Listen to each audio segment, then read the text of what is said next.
And we are live. What's going on, guys? What's going on? Hope you guys are doing good today.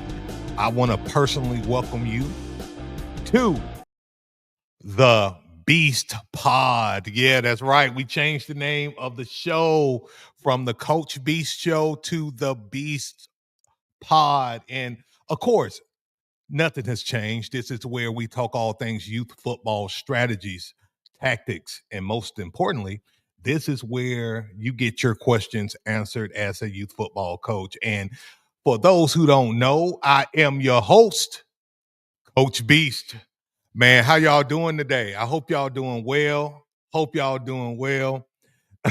I see some of y'all saying it's just the midnight edition. That's right. That's right. Uh, Coach Bubba, what's going on, my guy? What's going on? He said the late show. I can dig it. Hey, let me know if y'all can hear me well. I've updated a little bit with my mic, if y'all can tell. I wasn't planning for this to be the midnight show, but it's kind of a vibe, right? It's kind of a vibe. I've been wrestling with the sound and with just all the mechanics. Still haven't got the Instagram stuff right yet. I don't know what's up with Instagram right now, but with my Instagram people, again, I am sorry. I am sorry. So so check it out. Check it out. So this is what we're gonna do tonight, all right, on the show. What we're going to do is live Q&A, all right? I'm here to answer whatever questions you guys have related to youth football coaching, leadership, X's and O's, whatever, right? Like we always do on the show. We're going to do that. We're going to do that. But what I also want to talk to you guys about is building a winning program culture. It's like, it's so freaking important, and it's one of those things that get overlooked in youth football. You hear programs talk about a winning culture, at the college level, even the high school level, of course the pro level, but you rarely hear it being talked about at the youth football level. So we're gonna chop it up. We're gonna talk about that, guys. I'm gonna, it's cool now because with the way the show is now, I should be able to answer questions on the YouTube side as well as the Instagram side simultaneously. Once Instagram get their act together on this end, but uh, you know, the big thing is, right now while Instagram is down, I want to be able to get to all of my people on YouTube. All right, guys. So before we get into the show, y'all already know what time it is. It's time to rep your squad. For those who are new to the show, this is the time where I show you guys love. All right. This is a time where this is your opportunity to rep what team you are coaching and also what city and state you are coming from. So I need you to do that right now for me. Drop your city and state in the comments and also let me know what team you are coaching this football season. Let's do it. Let's do it. Let's do it.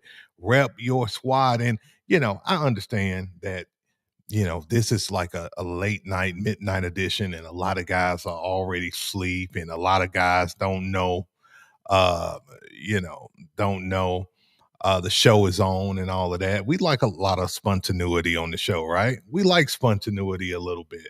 And I don't care if it's only 5 or 6 people on the show or 500 people. We're gonna have fun and we're gonna chop it up today.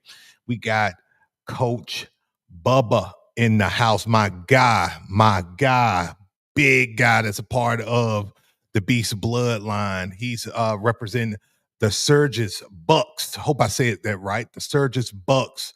Coach Mason just dropped in the building. What's going on, Coach Mason, representing the Brownsboro, Texas Bears 12U squad? We got Coach Coop in the house. Coach Cooper, how you doing, brother? How you doing? representing from Dover, Delaware. Shout out to Delaware. Delaware is one of those states, man, I want to visit. I'm a big geography guy, a big just traveling nerd. I'm over here trying to educate my kids on the states and the countries and all of that.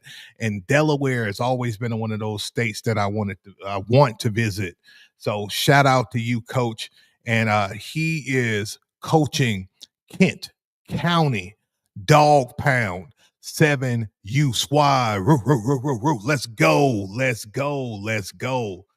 So if y'all ready to get into the show, the late night, the midnight edition, give me a hell yeah in the comments, guys. Give me a hell yeah. And we're going to get ready to get this party started. And again, I feel so bad for my IG people because, my IG people be live as well. And, I just got this notice saying that, with the Instagram people, they can't see on this end. So I wish, let me see here. I wish I can do something about that. That really upsets me, but it's all good. It's all good. We got some hell yes. We got some hell yes. Let's go, guys. Let's go. All right. And we'll go ahead and pay some bills real quick. This show is brought to you by B-Style U. It is the #1 source for youth football playbooks. So if you want to win more games, score more points, go over to my playbook store at B-Style U. And take advantage of the 90% off discount on the Beast Unleashed bundle. That's where you get all 18 of my playbooks for 90% off.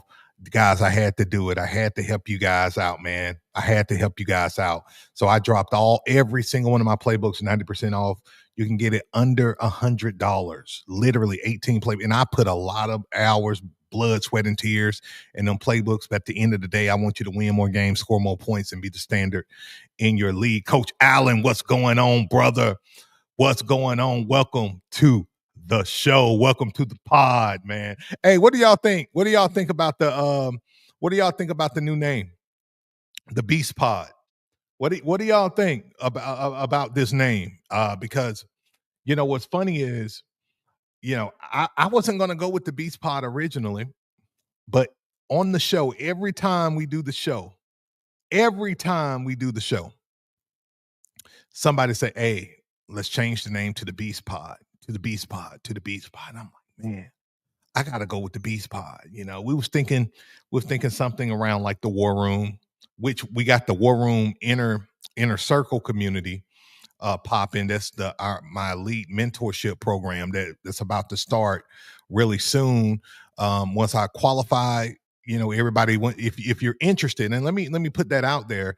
If you guys are interested in joining my group coaching program, where you get even more access to me, check out the War Room Inner Circle. That's my highest level mentorship program for guys who are really serious about upping not only their game as a coach and a leader, but just really want to be the standard in their league. And that's where I really share everything. I share everything now, but you got the access to me. You're going to have my number.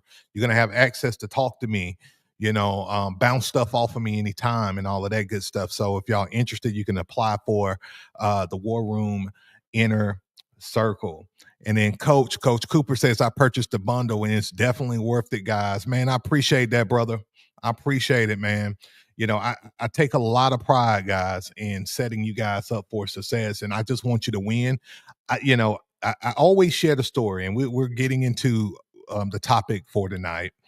I always share the story of how I didn't have a mentor. I didn't have a mentor, and that's kind of the story of my life. Just from me being an athlete, I didn't really have a mentor. For me getting into business, I didn't have a mentor. I just didn't have just mentors. And so, being in this role that I'm in, this privileged role that I'm in, being able to share things with you guys and help you guys, I take a tremendous pride in being somebody you guys can lean on, being somebody, you can answer, you can ask questions to and actually have an answer. That's just so important. And as a coach and as a leader, you're already leadership, and let's talk about it real quick.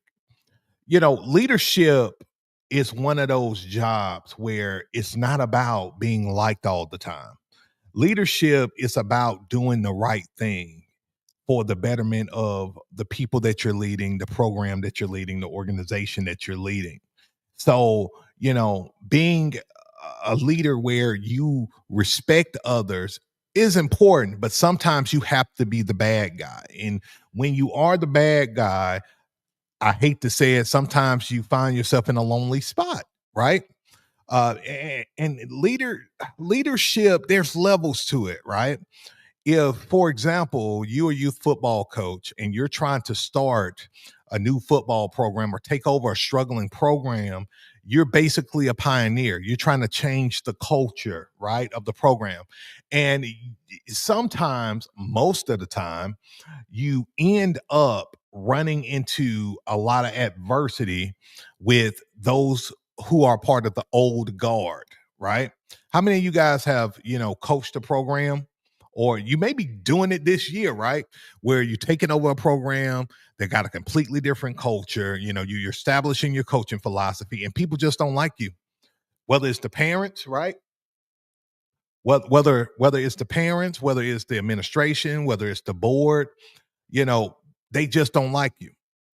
And I'm here to tell you guys, I've ran into that so much. Like, I've always been a pioneer in what I do.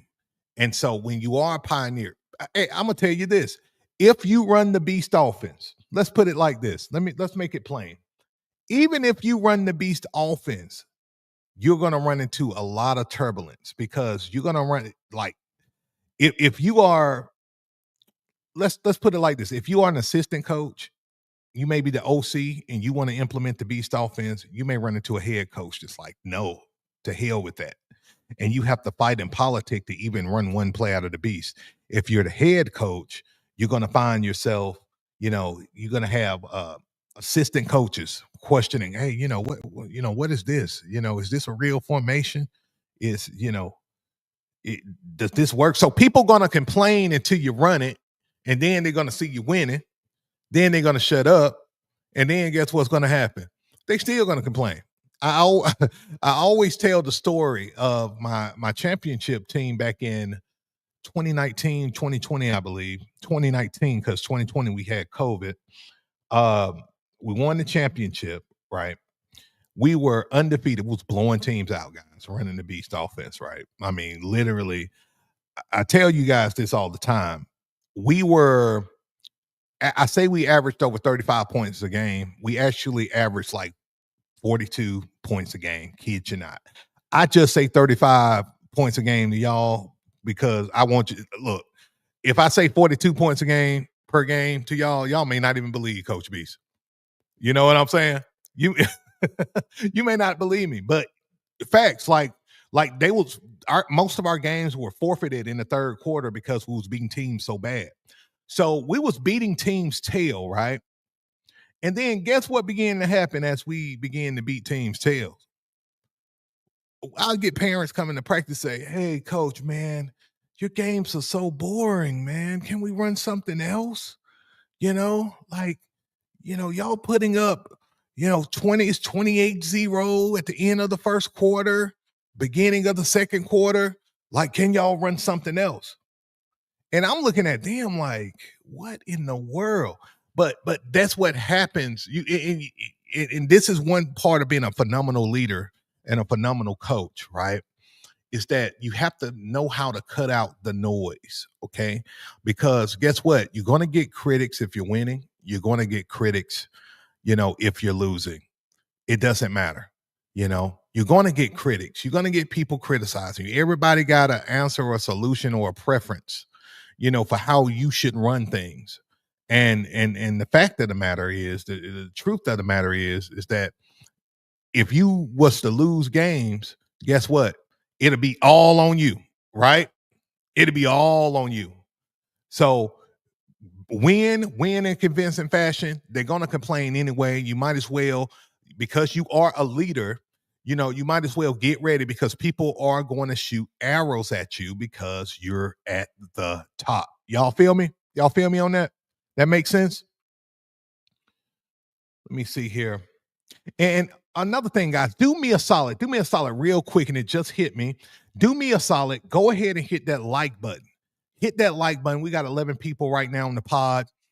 Hit that like button. This is going to let other coaches know that we're live right now. Please do that. I see you guys coming in, man. Hey, welcome. Coach Mac is in the house. What's up, Coach Mac, man? Hope you're doing good. Hope you're doing really good, man. Um, let me see here. Coach Max said, "Hey, Coach, where do I go to be able to get pointers from you or talk to you on the phone?" That's a phenomenal question. Um, if any of you guys want to talk to me one on one, Van City Rated, what's up, man? How you doing, brother? How you doing? Welcome to the Beast Pod, the Midnight Edition. I like that.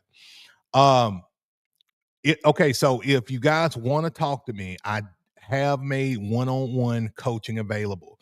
Basically, one-on-one coaching is an hour consult with me where you can book a strategy call, ask me anything. We actually jump on a video call similar to this right here, but it's just you and I. And I will get the link for you guys for those who are interested in booking a call. And if you are interested in booking a call, do me a solid and put a 1 in the comments for me. Just put a 1 for me, just so I can just get a idea, because it's funny that I will, when I'm not offering consulting one-on-one, because I'm a very busy man, but when I'm not offering it, that's when everybody asks about it. But then when I make it available, that's when everybody ghosts, right? Everybody ghosts. So what I'm going to do is get the link for you guys so you can go to the Playbook store and book a call if that's what you want, guys. All right. And of course, if that's not what you want, this is what the Coach B Show is here to answer questions. And I just dropped the link in chat. Just dropped the link in chat to the Playbook store. Coach P, what's going on, brother? What's going on, man? What's going on? Now, again, guys, we're talking about building a winning program culture. If you have any questions, feel free to drop them. Guys, we just hanging out tonight. We just hanging out, you know. We just hanging out. I've been sick all day, been in the bed a lot, most of the I was this morning. We had to enroll our kids into new school system, so we had to rip and run. Shout out to Miss B. She had to drive because I was just sick. My vertigo has been insane today, and when I got home, I just knocked out. And so I was going to do the show a little earlier. Had to rest, man. Vertigo acting crazy, still acting crazy. Y'all can't tell, but it is acting nuts. But I made a promise to you guys on the show last night that I was going to do one more show this week to answer questions. So, guys, if you have any questions whatsoever about what's going on, let me know. As a matter of fact, can you guys let me know, like, how close? When is your first game? Let's put it like that. When is your first game? Let's get this party started. When is your first game? Drop it in the comments. Because, see, this is the time of the year, guys, where this is where a lot of coaches get nervous, get anxious, deal with a lot of anxiety and things of that nature, because problems begin to arise, right? One of the number one problems that pop up is, if you're starting a team and you only got 6, 7 kids, right? You got only 6 or 7 kids on the team, and you got a game in 3 weeks or a game in 2 weeks. And now, you know, all hell will freaking break loose for you, right? I've been there though. I've been there where I've had small teams, or, maybe in this time of the season, we're doing summer workouts and we only got 6 or 7 kids. And I'm like, oh shucks, what's going to happen? And then guess what? It always works out, guys. It always works out. And I want to encourage you with that. It always works out, you know. I really don't want you guys to, panic, because a part of leadership is to solve problems. Understand that. Understand that. You know, you when you decide to become a head coach, and I tell a lot of these guys who say, "Oh, the head coach, he can't coach, and I'd be a better coach," and all of that.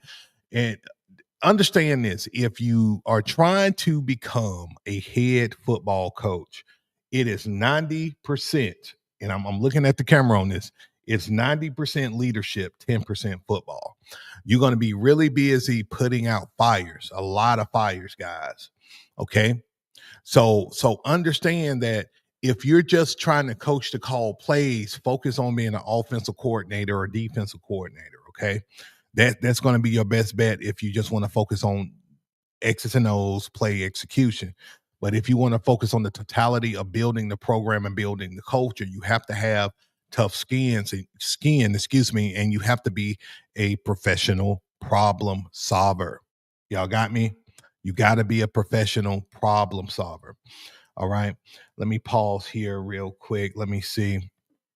Got a few questions. I see some of you guys said, let's see, Coach Cooper, first game, July 26th. Oh, man, that's right down the road, man. Right down the road. Let's see. Then some of you said that's my situation right now with recruiting. And look, I'm gonna help y'all with that. I'm gonna help y'all with that momentarily. And then Coach Bubba, the opposite. You know, he said, Coach says, I got too many. He got 32 and counting, which is a whole nother problem by itself. Like, a few weeks back, I had a coach ask me, would I rather have a big team or a small team? I always say a smaller team because, for me, my sweet spot is 18 to 22 players on my team, guys. Like that's my sweet spot. I don't like anything more than that because it can become a roster management nightmare. Um, Coach Bubba, let me know if I'm lying. I'm flying, right? you know, it can become a roster nightmare when you got too many players because now you got to make sure they all get the right amount of playing time according to league rules. You got to, parents going to start to bark and gripe and get frustrated, and you got to do a lot of, PR management there. It's just a different beast. Now, coach, when you got a small, and I got a lot of experience with this. When you got um a small group of kids, only 7, 8, 9, and you just trying to make 11, right? Sometimes you just trying to make 11 just to be able to play. And what usually happens, coach, is something organic happens, meaning that when school starts back and their friends tell their friends and you're going to start getting kids just by that by default. Now, if you haven't already, make sure you're posting on social media at least I tell you guys at least twice a day, letting people know that you have a youth football team. And it's okay to be transparent and say, hey, we're looking to get 10 more kids on our team. We're looking to get 15 more kids on our team, whatever the number is, right? Don't come off desperate, come off exciting. Using a very, exciting tone as it relates to, getting these players. And it always works out if you do the work. Okay. If you do the work, it's going to work out. Man, I need to coin that. If you do the work, it's going to work out, coach. So be encouraged, man. Let's see here.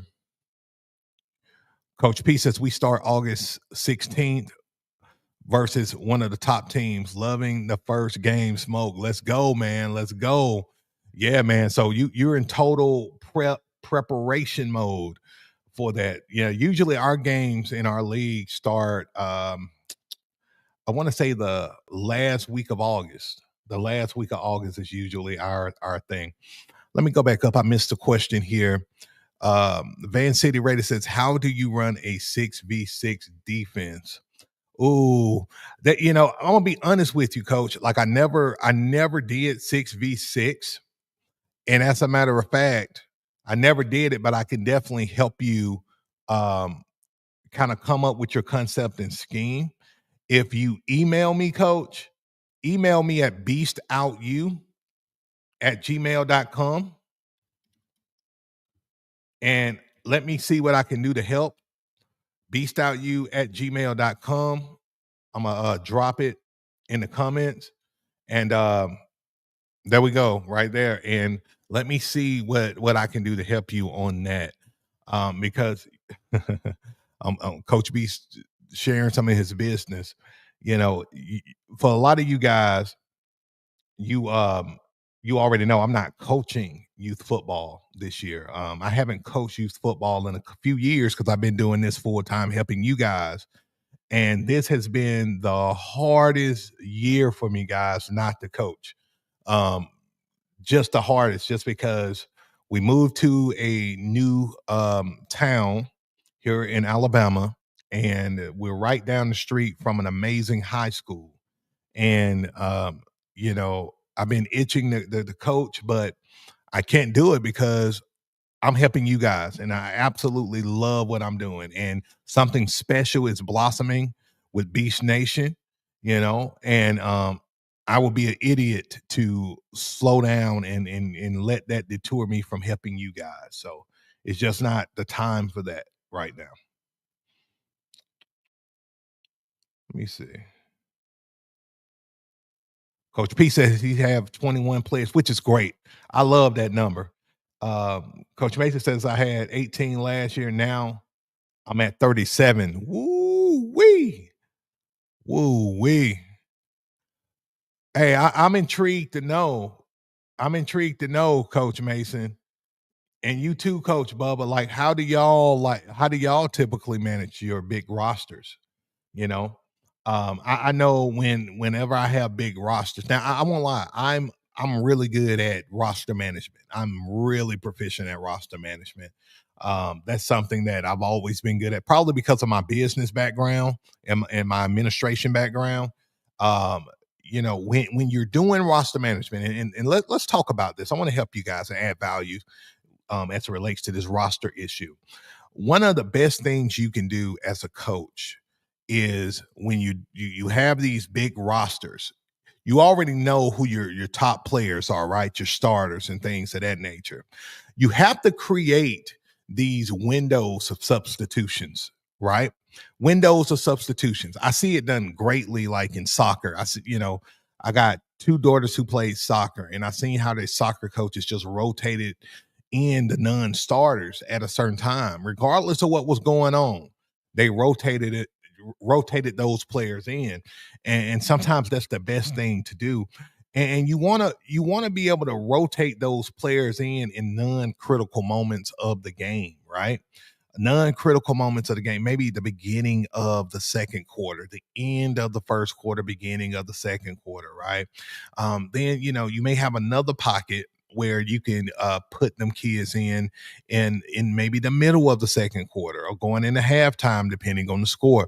Like like you just have to create these little blocks where your non-starters get the adequate amount of playing time to be able to do what they need to do, and for you to do what you need to do without getting backlash. I wouldn't really sweat um I really wouldn't sweat parents complaining, because that's what they do. Parents are very selfish about their kid, right? Like I remember I remember having a parent who kid was, let's just call it what it is, special needs. The kid was special needs, but the mom was upset that her baby didn't start, you know? Your baby didn't start. Your baby getting playing time, but he's not going to start because he's special needs. He have certain things that prohibits him from being successful, or being out there full time, and so parents, not all parents, of course, but parents can be very selfish and irrational about their kids. Y'all got me? All right, let's see here. Let's see what we got. Let's see what we got. How many of you guys are running the 4-4 Reaper defense this year? Or let's put it like this. How many of you guys are running the 4-4, 6-2, or the 4-2-5 defense? I want to know. Let me know in the comments how many of you guys are running those defenses. And Miss Beast, let me know how many likes do we have right now, Miss Beast. Let me know. Let me know. And if you haven't already, guys, hit that like button. Do me a solid. Hit that like button. That's going to let more of you guys know that we're on live. I don't. Let's see. It's 11:37 Central Time here right now. I know with some of you guys, it's past 12, past your bedtime. But it's all good. It's all good in the neighborhood. Let's see.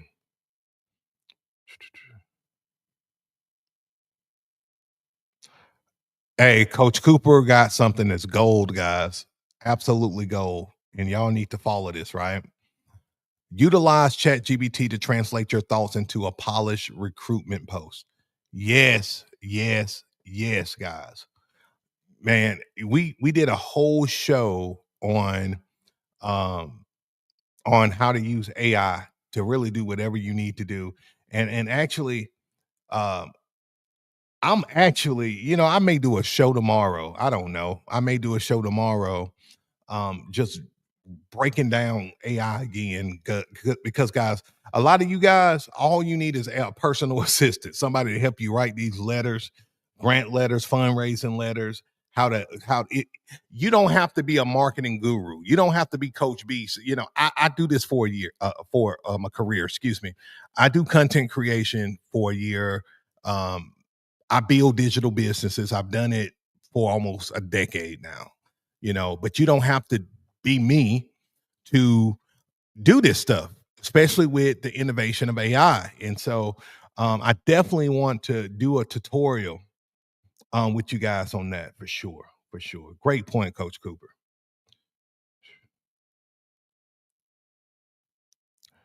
Evangelist Smitty says, can you live, do a live on content creation? I mean, if that's something that you guys are interested in, of course, I can definitely do a live on that. Typically, for the Beast Pod, it's all about we talk about strategy, tactics, and of course, live Q&A. I do have another branch of business that it's called Coach Beast Digital, where I focus a little bit more on the content creation side and the behind the scenes and those who are interested in starting their own business in the digital space. Um, you know, and if that's something you're interested in, just look up Coach Beast Digital on TikTok and YouTube, and you'll see me there. You'll see me there. All right. So we got, let's see. Oh man, y'all are in here. We got Coach Allen. That I think Coach Allen meant they're going to run the 4-4, the 4-4 or the 4-2-5. Let me know, Coach Allen. Let's see. We got yeah. I got you. I got you. 4-4. And look, guys, let's talk a little defense. Y'all want to talk a little defense? Give me a hell yeah. Let's talk a little defense. Give me a hell yeah. If y'all want to talk defense. All right, and also, guys, we got 16 people on the show. If you haven't already hit that like button, my goal by the end of the show, let's hit 30. Let's hit 30 again, guys. We hit our goal yesterday with 30. Let's hit 30 likes. Hit that like button. Let's pause.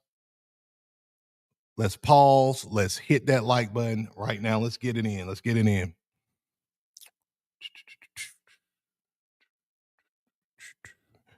All right, guys.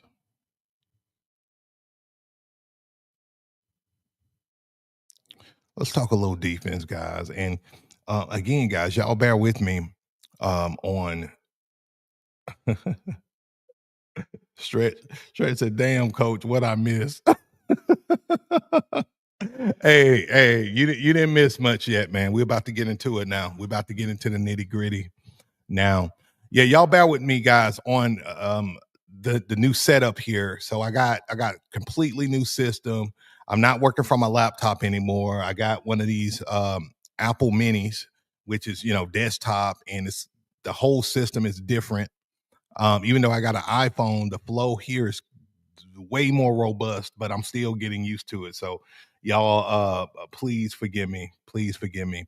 But I do want to talk defense because I don't know what the hell is going on in the youth football coaching space, but you know, in a lot of this is probably hating and trolling at the same time. But I get a lot of coaches saying that, oh, the 4-4 Reaper defense is not a real defense. It's not a real defense. I'm like, dude, what the hell? Like that's the first. We'll hear a lot of coaches say, hey, the beast offense is not a real offense, but the 4-4 Reaper is not a real defense. What in the world? Right. And so look, I want to talk about some keys to winning because again, this goes into don't listen to the noise. Whenever you get haters, they talk. Whenever they get proved wrong, they shut up. You got me? Whenever you prove them wrong, they'll never admit they're wrong. They shut up. But they're gonna talk until you whoop their tail. You got me? They're gonna talk until you whoop their tail. So there's a few points of emphasis that I want to discuss with you guys as it relates to the 4-4 Reaper defense. Okay. So when whatever defense you're running, whether it's the 4-4, the 6-2, or the 4-2-5 defense, I want you to keep the main thing. All right. Keep the main thing. And what I mean by that is you want to focus on stopping the run, right? We want to focus on stopping the run. Why do we want to stop the run, guys? Can anybody tell me? Now, I got some of my OG guys on here. Some of the guys who've been be on the show every time we go live. Like, why in the hell, right? Do we want to stop the run? Particularly in youth football. Let me know in the comments. Let me know.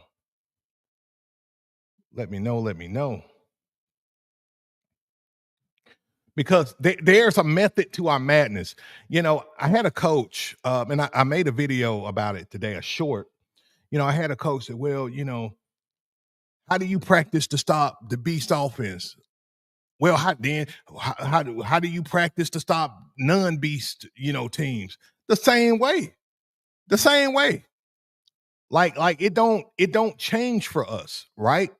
Like our goal is to shut down the running game of anybody we play. Okay, okay. Coach Jordan says forces mistakes. Coach Pacino says stop the run, make them throw, then bingo. T Pressure TV says to force the pass. Van City Raider says 85% of teams run the football in youth. Ooh, wee. Coach Bubba says 80% of plays are run plays. Shut down the run, start grabbing picks. Exactly. So we want to stop the running game because 80 to 85% of teams in youth football are going to run the ball. You got me? They're going to run the ball. I'm going to give y'all some math, man. I'm going to blow y'all mind tonight, okay? I know it's late, but I'm going to blow y'all damn minds. I'm going to give y'all some nuggets, okay? So it's imperative for you as a defense to shut down the running game. Who are the main people who run the ball in youth football? Typically, it's going to be the quarterback and the running back.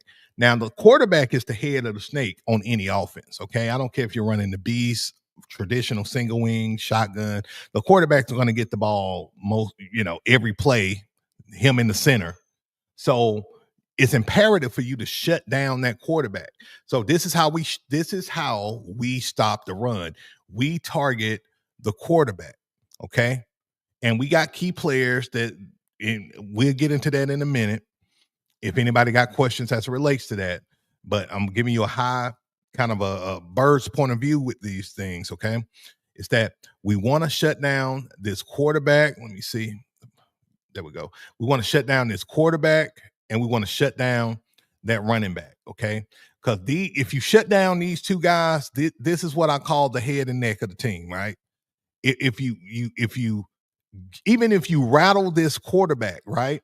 If you rattle this guy and he starts making mistakes, If you're shutting down this kid, he's getting frustrated.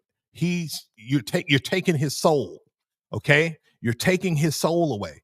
So once you shut down these guys, what's going to happen is the coach, he's gonna get frustrated. Have y'all hear me say this all the time, but for the new guys, the coach get frustrated. At halftime, the coach said, "Well, we're gonna open up our freaking playbook."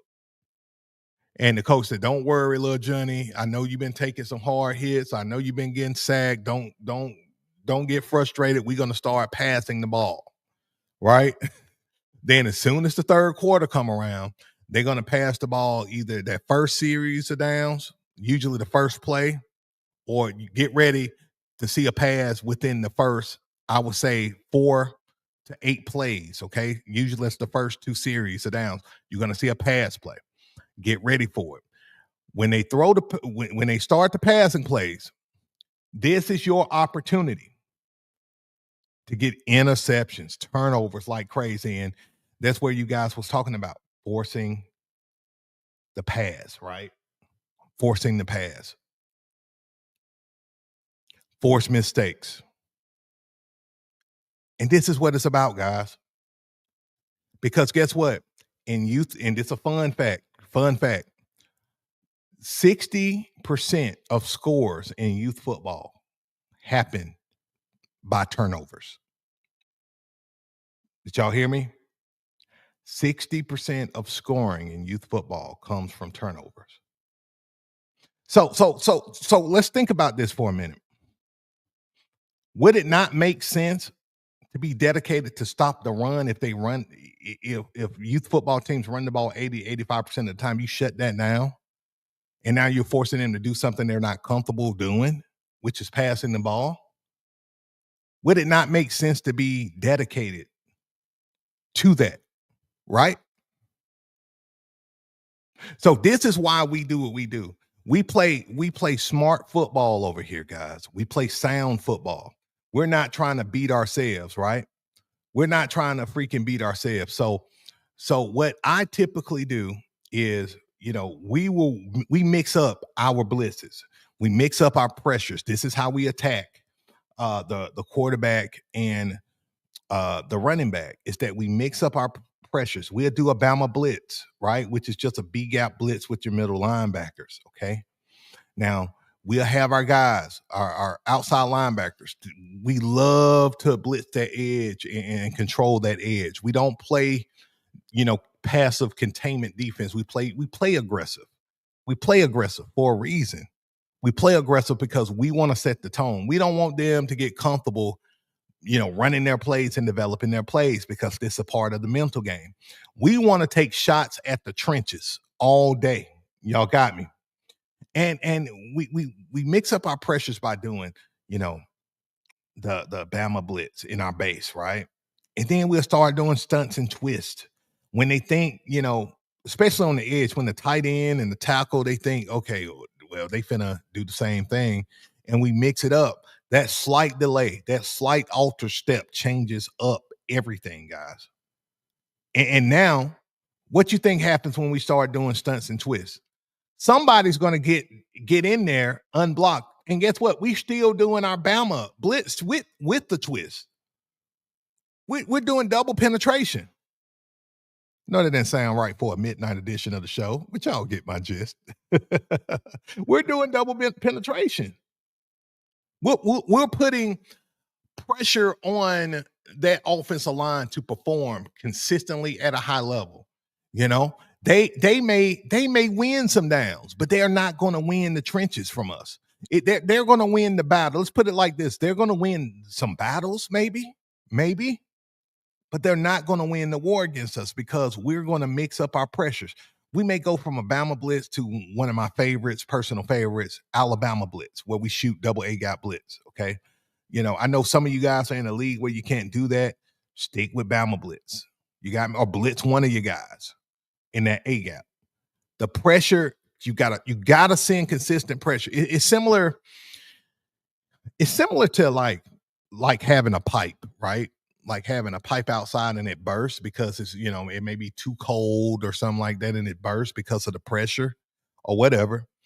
That's how we look at the offensive line of any team we're playing. We're going to keep hitting that front line until kids start to break. And that's what happened. And especially, you playing against these teams, especially they got big boys, you start wearing them big boys out with that speed and aggression. Them big boys, they start getting depressed. I'm telling you, hey, I don't know what it is about these youth football players, guys. If you hit these big boys enough, these kids start getting depressed. They don't even want to play no more. Because, in their mind, youth football is fun. I just want to block. I want to pancake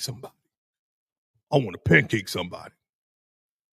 But when they're the ones getting pancaked or, getting knocked to the ground and they, they 10 years old and they 250 pounds, 10 years old, 230, big boy don't want to, big boy don't want to get on the ground. As a matter of fact, big boy don't even want to eat no more. Big boy used to mom getting him a freaking Big Mac with a large freaking fry at the end of the game. The kid don't even want to eat McDonald's no more. He want to lose weight. He don't even want to be a guard or a tackle no more. When you start wearing that kid out, and especially if you start wearing that kid out by like the second, oh Lord, if he's worn out by the end of the first or second quarter, game over. Because he's tired, he's fatigued, he's getting whipped. So he got this trifecta, going on. He's mentally out of the game. His soul is taken. He can't catch his breath. And then he just realized that he may be going against a kid that's maybe smaller than him, but it's more of a dog or more just playing more aggressive or smarter or quicker, or whatever the case may be. And by the time the third quarter, with our squads, it's usually the second quarter. But by the time the third quarter, it's like you're playing a completely different team because the team you played against, they're absolutely whipped. Is that making sense, guys? Is that making sense? Because look, I've been on both sides. I've been on both sides of it. I've been on the side where, our team got whipped by better teams, and I've also been on the side where we wear teams out to where their will to win is just taken away. And by the end of the game, and you shaking the other team hand, all you see is tears, a trail of tears, man, happening at the end. At the end of the game, you shake your hand, you see kids just demoralized because their souls have been taken. Now, of course, you got a lot of kids who are passionate about the game, and they will, be mad just because they don't like losing, But I'm talking about kids, man. You can look at them and just tell they've been crying since crying since the second quarter.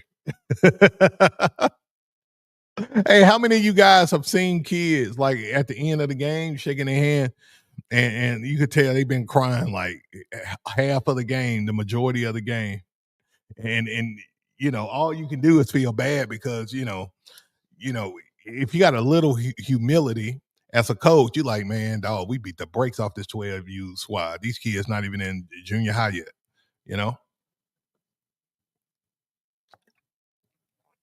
But that's how I want you guys to win. And that's the kind of mentality I want you guys to have, is that when we play teams and we beat teams, we want to beat them in dominating fashion.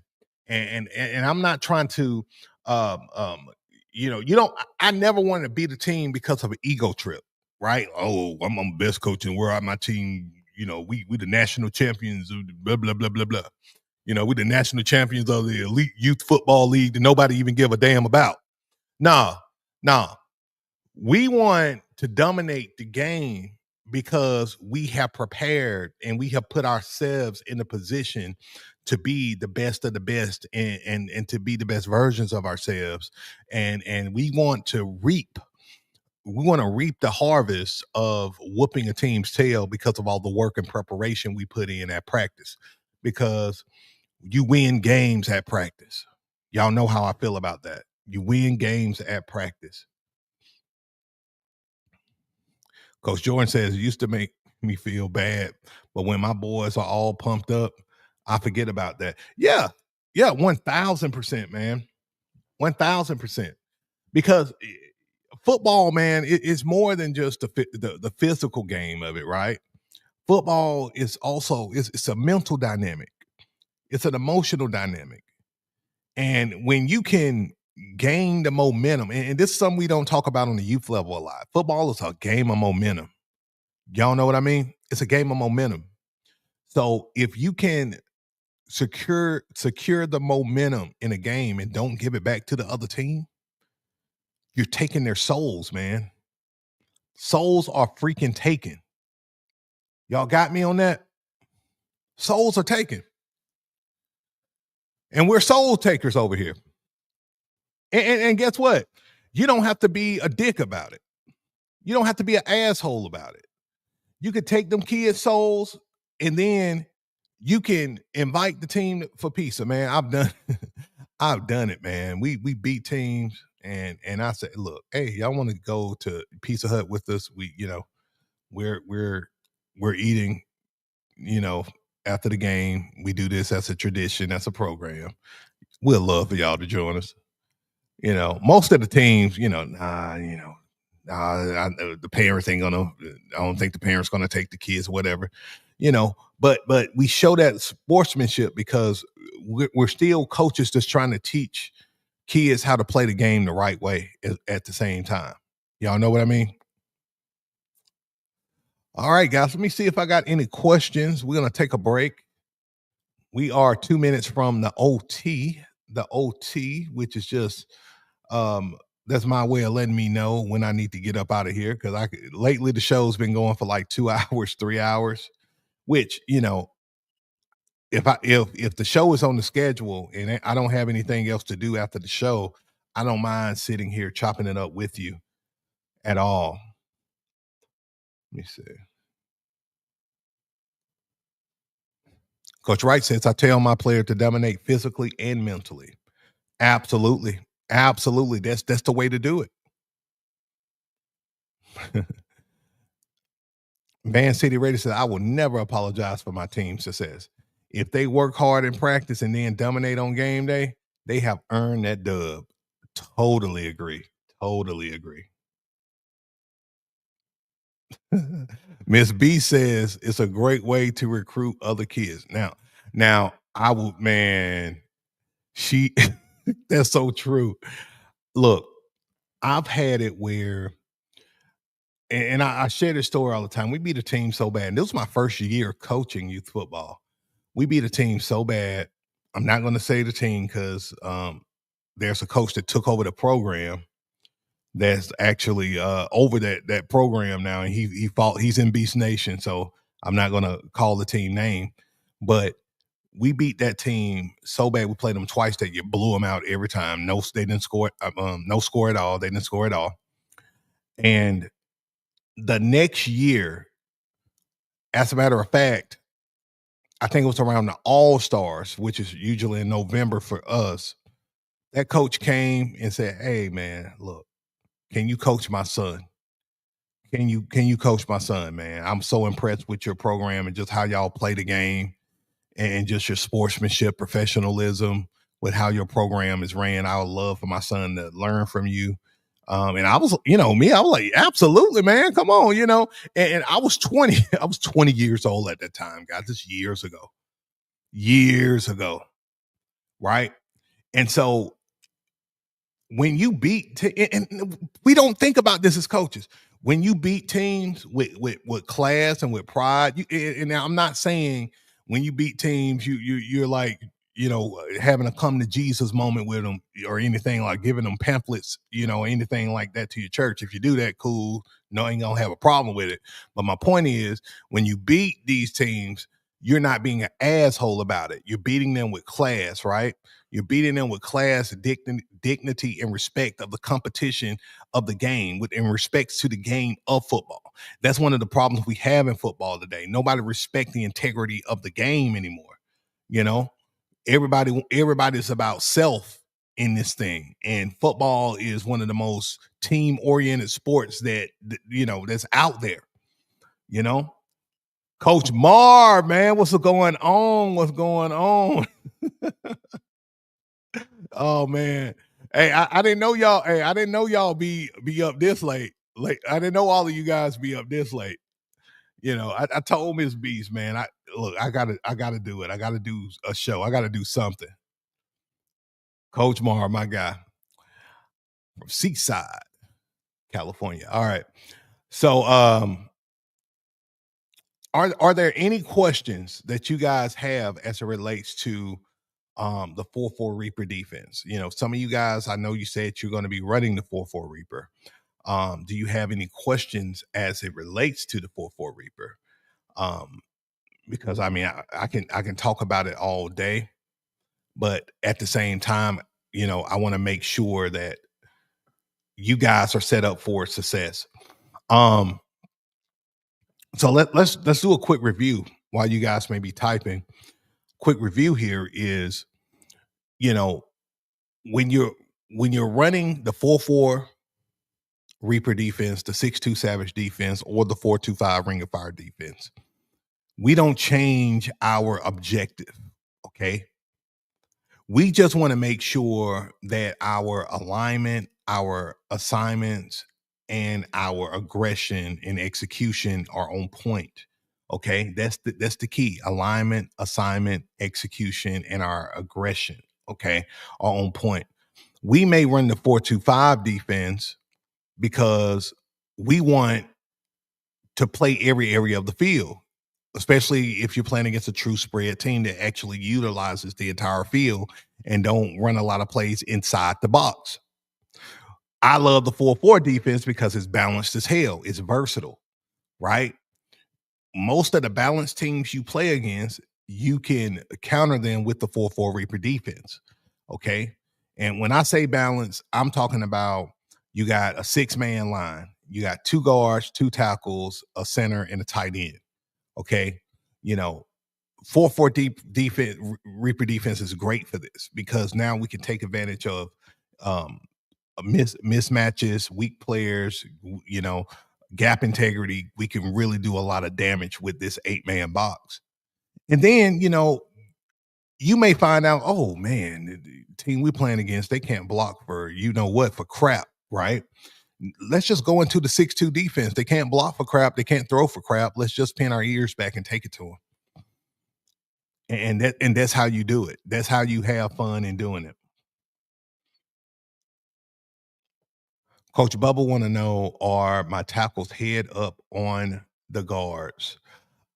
Usually my tackles are not head up on the guards. Usually we have a outside shade. What would that be?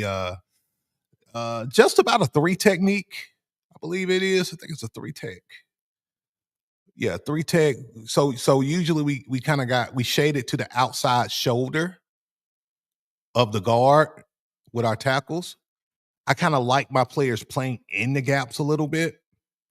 I don't like head on. That's just me though. That's just me. Now, if you got a kid with quick feet, now like my D ends, I like my D ends to be really quick and elusive. I like my D ends to be short and stocky, almost like fullback types. I know some of you guys put real tall kids at defensive end. I personally don't like the tall, lanky kids at defensive end. I'll move them back to linebacker, somewhere in linebacker. I don't know why, but like at least in my experience, and even with teams we play against, you put these tall, lanky kids at defensive end, and they stand straight up and get blown off the ball, get washed. So I like short, strong, stocky kids at D end. You know, dogs. Kids who are dogs and really dominate the edge. So yeah. And guys, look, if y'all getting value from the show, do me a solid. Hit that like button, hit that like button. We got 20 people on the show. Welcome to the Beast Pod. We have changed the name of the show officially to the Beast Pod. So a lot of you guys have recommended the Beast Pod.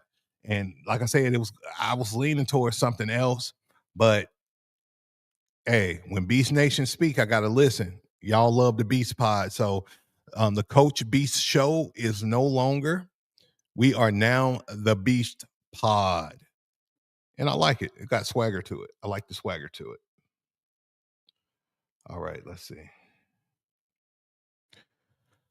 Coach Jordan want to know if you have to flex from 4-4 to 6-2 on the fly. Do you usually bring your outside linebackers down to the edge? Absolutely. That's all we do, man. That's all we do. We just bring them to the edge. I'm going to see if I can even pull it up for you. And let me see. Yeah, all we do is really, to be honest with you guys, man, the outside linebackers dictate everything as it relates to the complexion of the defense, right? And let me see, I got this pulled up. Y'all bear with me here. Get this new system up.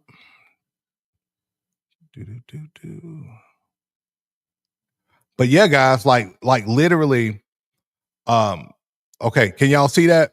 Let me know if y'all can see the 6-2. Just put a 1 in the comments if y'all can see that. Believe y'all can. So with the 6-2 defense, coach, all we do is just we'll bring them outside linebackers down, right?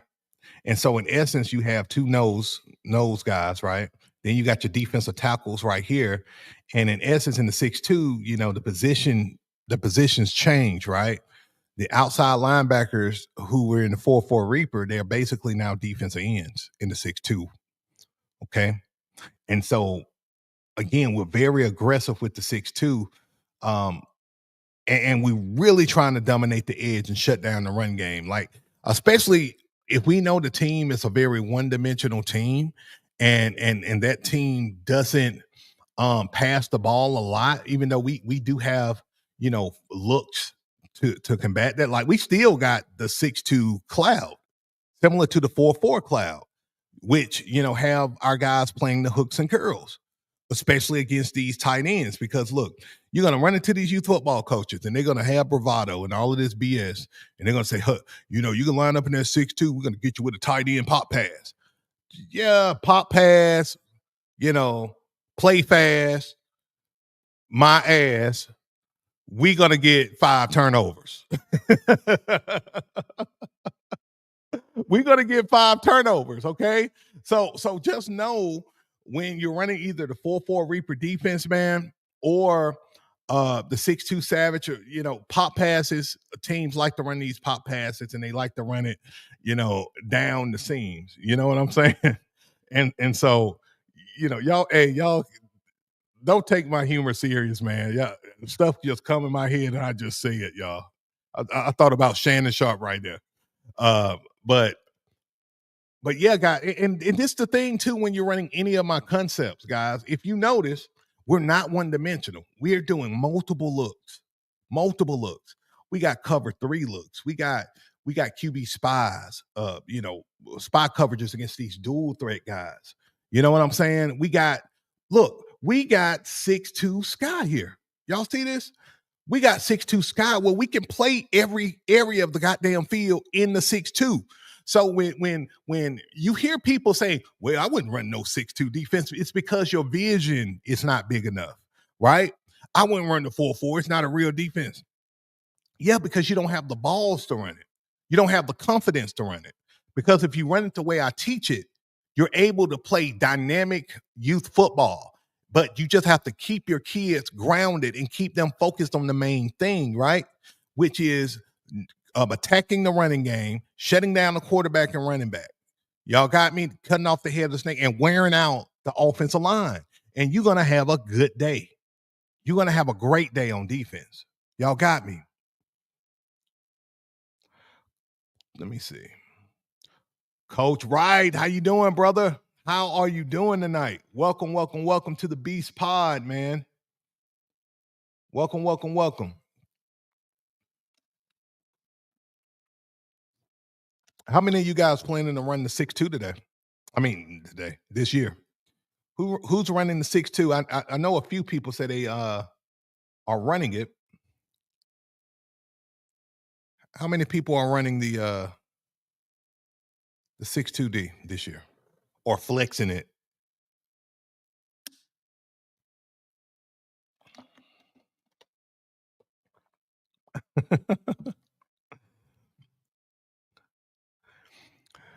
Bubba want to know with roster management, where can I hide some players in the 6-2? Okay, great question, coach. Great question. So you can hide. What I would do is I would hide one of the kids at nose, right? You can hide them at nose. You can put them at this weak side linebacker position, one of these two positions. The biggest thing, what you never want to do, don't put them in a critical position where they have to make an individual play. Put them in a place to where they're paired with a more developed player, either one of your star players or one of your more B tier players. So really any of these spots, but just make sure they're paired. You don't want to put them to the outside, like this defensive end position where make they have to make a lot of individual plays. I wouldn't put them there. I know a lot of coaches like to put their scrubs at corner. You can do it and risk it. I don't like doing that personally, but you can, especially if you got as many kids on roster as you do, coach, and you can get away with it because every kid that's not a starter don't mean he's sorry. Like my programs are predicated right on getting kids who didn't get a lot of playing time with a team, and they turn out to be some of the best players I ever coached. So that ain't the issue. The issue is roster management, right? And if that's the case, if the kid is, really not a true football player, is not really capable of doing a lot in terms of, making plays yet. He's really developmental. Just pair him with a linebacker or vice versa to where he doesn't have to be forced to make the individual play by himself. Great question, coach. As always.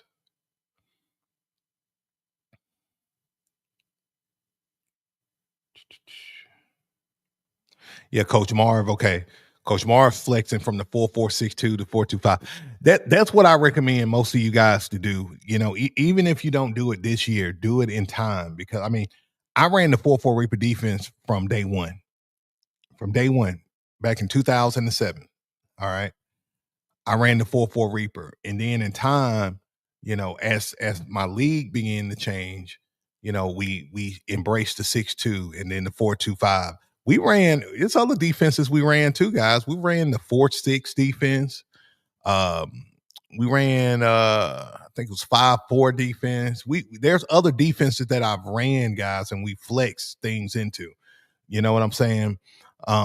But the combo of the 4-4 Reaper, the 6-2, and the 4-2-5 have been just so dynamic and so just versatile for us, that this trifecta will help you guys win a lot of games and be extremely adaptable. Don't be a one-dimensional youth football team, and what I mean by that, you can win a lot. There are teams that won a lot of championships running one formation, 5 plays, dominating. You know what I'm saying? I'm not saying it like that. I'm saying it in a way to where you don't want to take the 4-4 defense, right? You don't want to take, let's just say 6-2 wide sky. Oh, let's just use Alabama strong here. You don't want to just take this and you only got this in the sky play. No.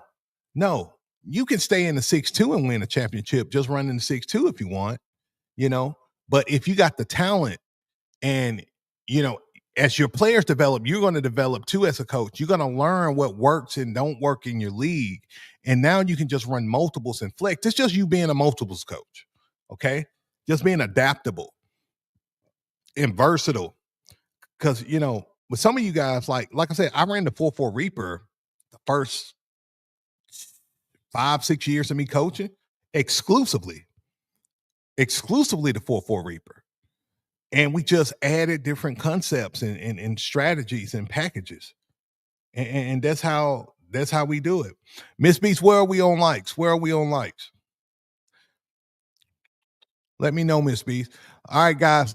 Hey, everybody who's came on, man, first and foremost, welcome to the Beast Pod, man. Glad you are here. This is where you can get your questions answered. We're talking youth football strategies and tactics tonight. Well, we do it every show, but we're talking building culture. We're talking a little defense. But I want you guys to do me a solid. If you've gotten any value from the show, do me a solid. Hit that like button right now. Make sure you subscribe to the channel so you don't miss a beat. We usually don't do these late night shows. So it's imperative that you hit that like button, subscribe, and hit the notification bell. That's the key. I know a lot of you probably jumped on because that notification let you know Coach Beast was live. You know what I'm saying? And so make sure you subscribe, hit the notification bell, guys. And more than anything, hit that like button. Where are we at on it, Miss Beast? Where are we with our likes? Anybody can see the likes? Let me know. Let me know. Coach Jordan says value in all the shows, Coach. Very appreciated, man. Appreciate it, man. I love doing it. Absolutely love doing it. Absolutely. Let's see here. Y'all bear with me here. I'm switching some stuff up.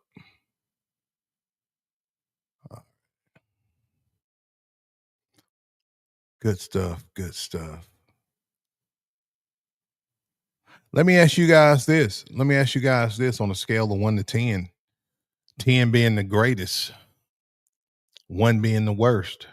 Where do you think your team is right now going into their first going towards the first game of the season? Where you think you guys are at? Let me know. Let me know.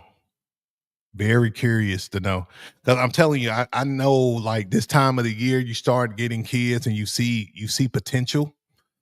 You see a lot of potential, but you don't fully know. You see kids, certain kids, you're like, oh man, guys, I've had years where like I'm like, I don't know how this line gonna be. And them kids start dominating. And I had years where I'm like, man, it's the most talent I ever had. And they end up being mid, because it's not.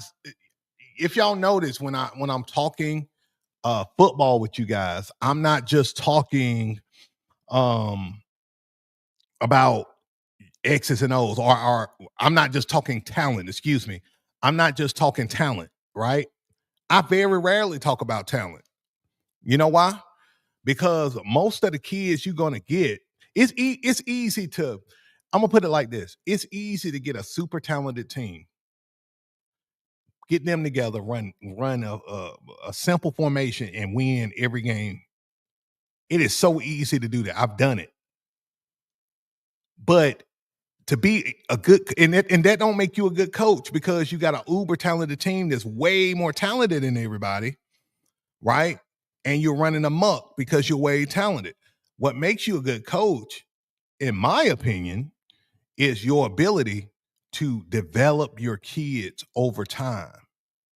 And you develop over time. You build a culture. I mean, it's something special when you take a group of kids year one that's not really talented, don't know football, first time playing, and then 3 years, 4 years down the road, you got that same team and you have made football players.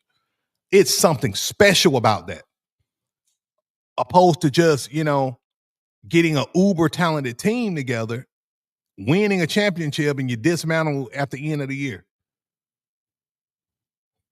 It's just two different feelings.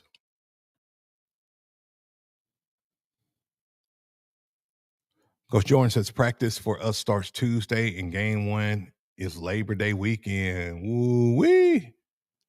Getting close. Coach Marv says we have 34 players signed up, 14 returners. Oh, you got a good core, Coach.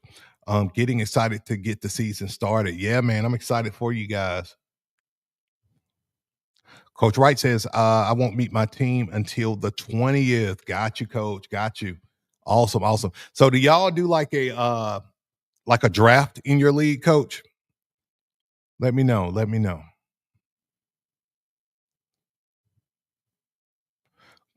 Let me see. Coach Pacino says, I had one of the best practices since the first of the month, Thursday.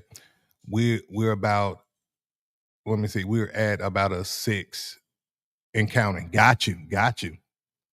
Hey, six is good. Six is good. You know what I mean? You know what I mean? Because six means that it's room to grow and develop, and them kids are going to grow and develop. If your team is like at a six, you work and develop them through the processes and things that I teach and your own philosophy and all of that. That you'll see that team morph into an eight before you know it. Before you know it. Y'all see my dog, man. I don't know if y'all can see my dog. Say hey to the camera, Luna. Say hey to the camera. Yeah, so got my dog Luna out here hanging out with me. Usually she low key or with mama, but she's trying to hang out with me today. All right.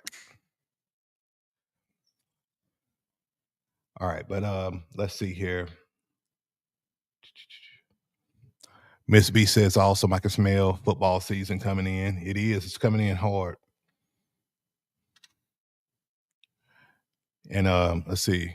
Coach Wright says, try to calm my dog down. She wants something. She probably wants something to eat. I have 24 on my new group. Man, that's awesome, man. That's awesome. Let's see here. Coach Marv says, I like your new setup. Mike, make your voice real clear. Man, I appreciate that, brother. I appreciate it, man. Hey, I was going crazy yesterday because I thought the mic was going to come yesterday. And then my other mic did what it did its job for what it was, but I had to upgrade, man, and get me a good Chris mic. You know what I mean? And I appreciate that, brother. And it's more to come to the show.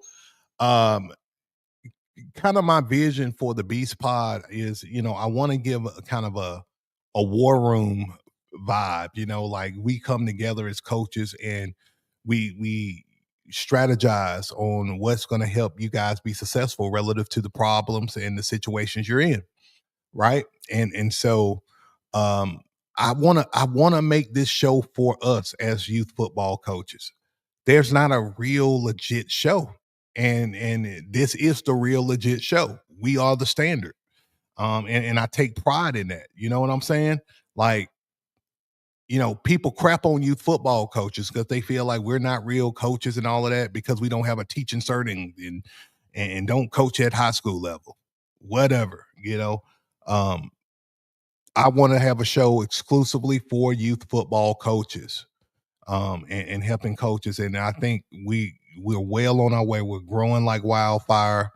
And my thing is, as the season come along, I want to see all these testimonials. I want to hear all this good news of how you guys whip teams. You know what I'm saying?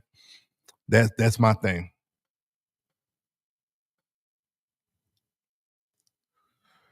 Coach, there's so much talent. Our only problem is I'm trying to motivate that aggression up out of them. Got you. I tell you this, Coach. One of the best ways and this is kind of what we do, is number one, absolutely the coaches set the tone. The coaches set the tone. And I don't know what my dog is like under my legs right now. She's like trolling me right now, y'all. But the coaches set the tone. If you soft on your kids, and when I say soft, you letting them get away with stuff. What are the three ingredients to success for the Beast bloodline who is consistently on the show? What is my three ingredients for success? Let me know, because this is going to set the tone to make sure your kids are aggressive, Coach. All right. Hey baby. Hey baby. Hey. You got to go to the bathroom? Yeah. You just want attention. And my dog just want attention. Like aggression intensity has to be in your culture. Yeah, man, she's a blue heeler mix. She a mud. That's a good one. She's a blue heeler mix. That's funny. All right, sit, girl. But blocking, tackling, execution of the fundamental. That's it. That's it. The three ingredients to win, and we went over it yesterday on the show, is you want to be the best blocking team, the best tackling team, and the best team to execute the fundamentals. Okay.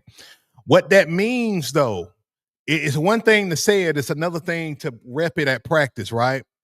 So the thing is, guys, in order to be the best blocking team, tackling team, and execute the fundamentals, you have to hold your kids to a standard. If little Johnny is not running his route correctly after you told him 10 times and he's not using the proper catching mechanics and technique, you can't say it's okay. You will get it next time. No, he won't. You need to put pressure on him, right? You need to put pressure on him. There's a few ways you can do it, right? The way I do accountability. Okay, that's a good one. Good one. There's a few ways that I do it. Okay. So I kind of come at this, you know how people got the 3 strikes you out rule. I kind of got the 2 strikes you out rule with that. You know, if little Johnny is listening and let's say his job is to run a 10-yard post, and I teach, okay, to run a 10-yard post, all right, count your steps. 1, 2, 3, 4, 5, 6, 7, 8, 9, 10. And we cutting on the cone. All right. We're not rounding off on the cone. We're cutting at that cone. All right.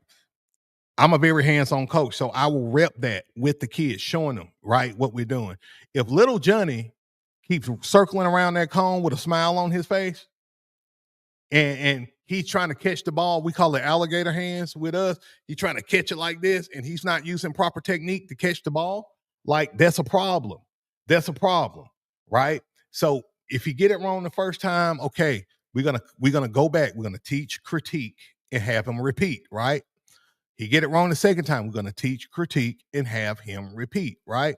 If you get it wrong the third time, we're gonna teach, we're gonna pause, and we're gonna make little Johnny drop, or he's gonna run, right? Or he's gonna get more pressure to catch the ball. Okay. Little Johnny may break under pressure. That's fine. Okay. Let little Johnny break under pressure, because when he breaks under pressure, that just means that he's about to level up. That's the way we look at it. When little Johnny breaks under pressure and he's crying or have his little meltdown, that means he's leveling up. And then, you know what, guys? It's an amazing thing when you put pressure and challenge your kids to focus more, that they start making the goddamn play. They start catching the goddamn ball. They start holding the ball right and not fumbling the ball. They start blocking properly. It's amazing what happens when you hold the kids accountable to a standard. It doesn't mean it doesn't mean that you're yelling and harassing the kid. It doesn't mean that you're cussing the kid out. No, it means that you're holding the kid to a standard. You know, my youth football coach, Coach Prince, which we may actually have him on this show one day. By the way, I haven't asked him yet, but I've been thinking about it. Um, he showed me accountability, and he taught me. I remember, I never forget this. We was doing old school Oklahomas. Now, I don't like teaching Oklahomas now. That's for a whole nother show. But we was doing the Oklahoma drills, and he was teaching us how to properly tackle, and I was arm tackling. And I got one of our players hurt, and I felt so bad. And, I'm looking at the kid and I'm like, man, and my coach was pissed about the whole situation, but he said, Whitehead, and that's my last name. You're going to learn how to tackle. You're going to learn how to tackle. We don't want this to happen.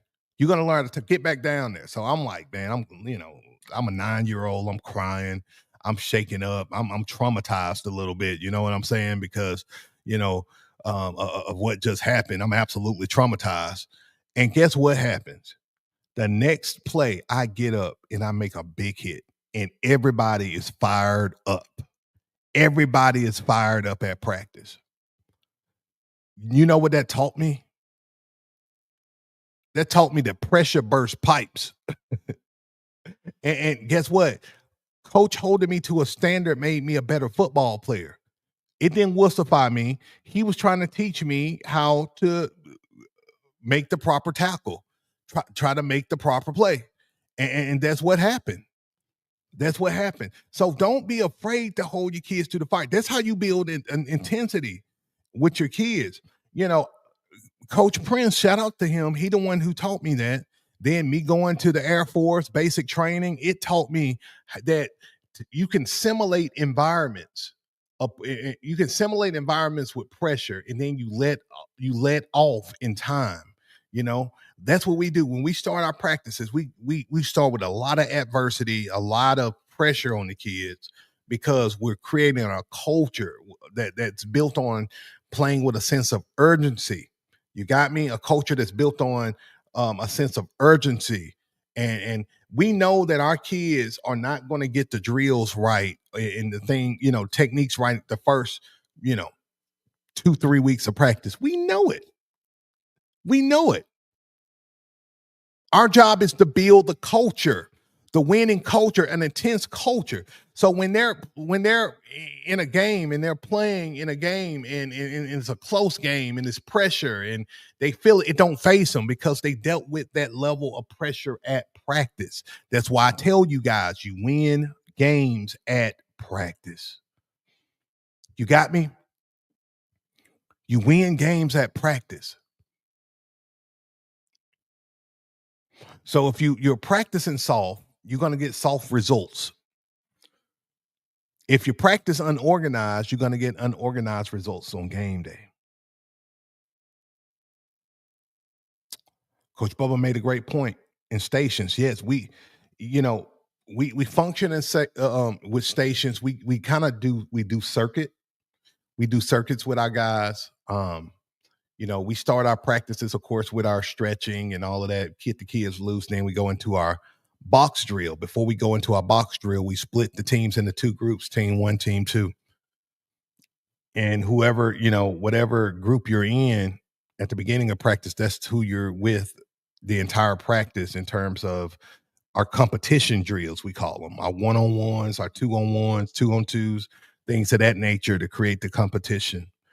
And then we split our skill guys and our big guys, or we call them rhinos. If y'all ever hear me refer to rhinos, the term rhinos, that's my big guys, my offensive line and my D-line guys. So we will go, the rhinos are split, the skill guys are split, and they have their own individual drills and things of that nature. And we circuit that. And our circuit is usually about 10 minutes each drill, depending on what got going on. And for you guys, if you haven't already, I got a free full season practice plan in my playbook store, guys. So if you don't really have a practice plan, I got one that I've been using for years. It's absolutely free to you guys. Let me I'm gonna put my link back in the bio for you guys, or in the bio, in the comments for you guys.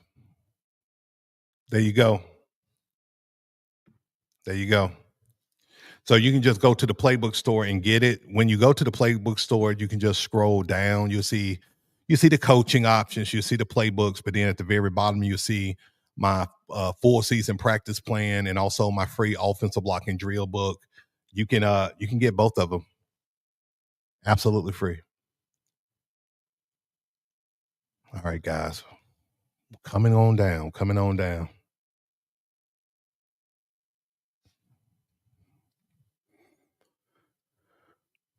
OMG_ is aced. He want to know, what tips do you have for a first-time youth football coach? Don't know what position or positions I'll be coaching yet. Look forward to your response. Great question. So Uh, the first thing I would tell you, coach, is to be like a sponge. Never get comfortable, think you know it all, anything like that. Be a student of the game. What you don't know, research it, right? If you don't have the answer, look for the answer. Okay. Don't look at other coaches like the enemy. Surround yourself with like minded coaches, positive coaches, coaches that you can ask questions to, like us, right? So, so that's the first thing. You say you don't know what position or positions you'll be coaching.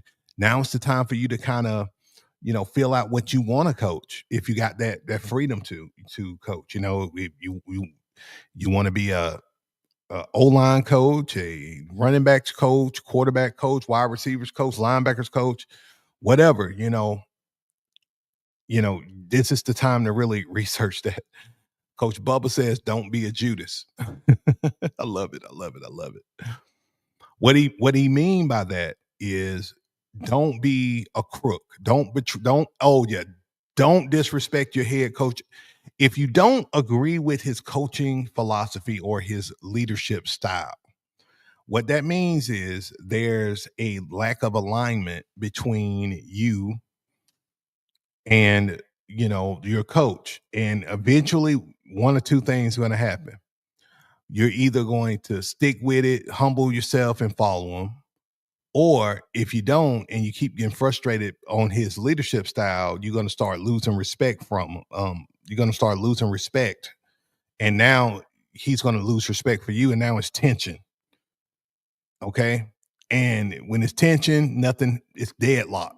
It's, a lot of people going to, um, when it's deadlock, now you're creating drama. Now people creating different sides, now people picking sides and all of that crap, right? And you don't want to do that. I tell guys who are under coaches who they don't agree with and have lost respect for, why are you still there? Why are you still there? Go ahead and it's time to find another team to either coach or start your own team. And that's just, I'm very black and white with that. I truly believe if you don't respect the coach you're under, you know, either leave and coach under another program that you align more with, or start your own program in youth football, or you know, agree to disagree, stay humble, and just stay in his system and work. I mean, a lot of us work jobs where we can't stand our boss, but we still work there because we get a check. And while you're working there, you look for something else, you know. But I would never recommend anybody who's like an assistant coach, or even if you're a head coach and you got assistant coaches who don't agree with you or don't respect you, let them go, man. Let them go. Let them go. Because if you don't, all it's going to do is become toxic. And now y'all disrespecting each other. And now, anything can happen. Fights and how you think all these coaching fights and stuff happen, especially with, coaches on the same staff get into it. It's been drama, been disagreements, and then it just reaches a boiling point, and now all hell breaks loose.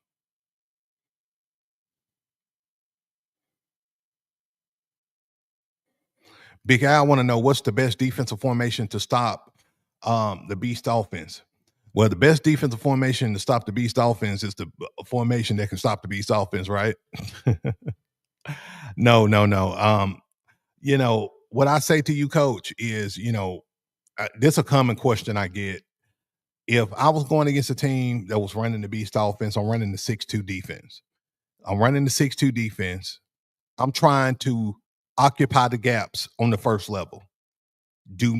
When you run it, like I had a coach say, we'll run the 3-3-5. That's a big mistake trying to stop the Beast, because the Beast is predicated on dominating the trenches hard, right? So you need a defense that can fit these gaps. And also, when you're lining up in the 6-2, let's use the 6-2 for example, you want to play the formation, not the field. Meaning you don't want your cornerback out there just by his lonesome and there's no wide receiver out there. bring that cornerback in, have him try to shoot the gap.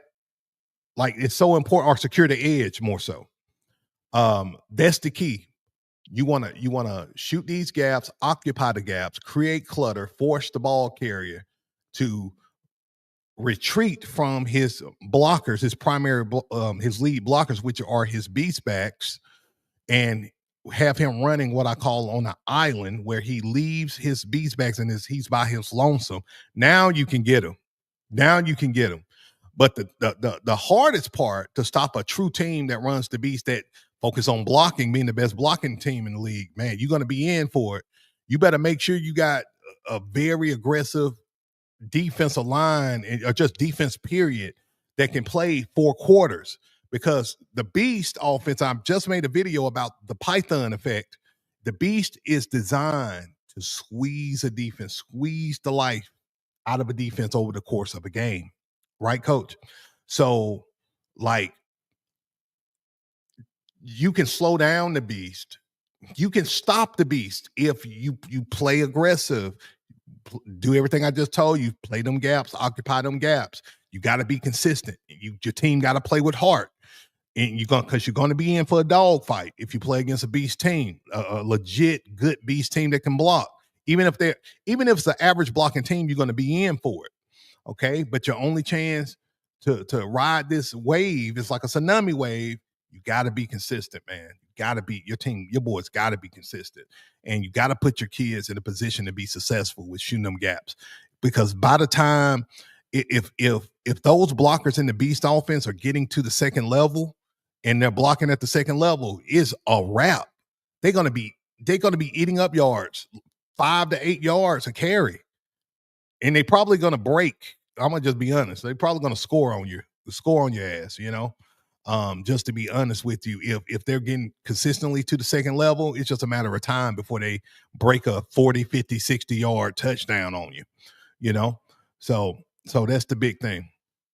Great question, coach. Great question, man. Thank you for your question. Coach Marv says YouTube has thousands of videos of whatever position you get. You can pick up a lot of tips on whatever position you get. That's true. That's true, man. Like, I look, I'm not one of these content creators that's like, just listen to my stuff, just watch my stuff. I'm not one of those guys. Guys, I joke and I say I got my master's degree and my PhD off of YouTube. Like, I learned how to run my own business 10 years ago from YouTube. I've learned how to manage my money, manage my house, how to be a better husband on YouTube. Use it to your advantage. We got so much information that's free to us that can teach us what to do on YouTube. Now we got AI. AI has taken it to a whole nother level, guys. Fun fact about me, and I know it's getting late. We're gonna get ready to get off the show in a sec. One of the things, I got a personal goal of getting my PhD, becoming a doctor. And I've been researching that. It'd be probably like a doctor of sports leadership, or organizational leadership, or something like that, around what I currently do. Because I do want to do more speaking engagements and trainings for college programs, professional sports programs, helping coach them. I love coaching coaches. I love helping you guys. So that's kind of where I'm looking. But I'm here to tell you guys, like, 90% of what I do, 95% of what I do, I learned on YouTube or AI, for sure.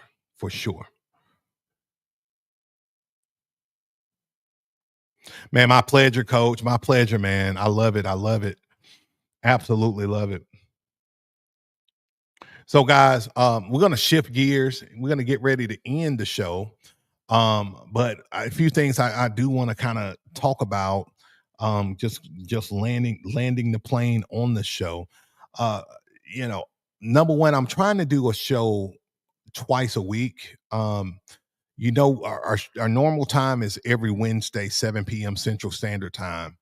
And if you haven't already, subscribed and hit the notification bell and like, go ahead and do that now while I'm talking. This is the time to do that. Um, but I'm trying to throw an extra show, in here each week for you guys because football season is picking up and y'all going to have a lot more questions.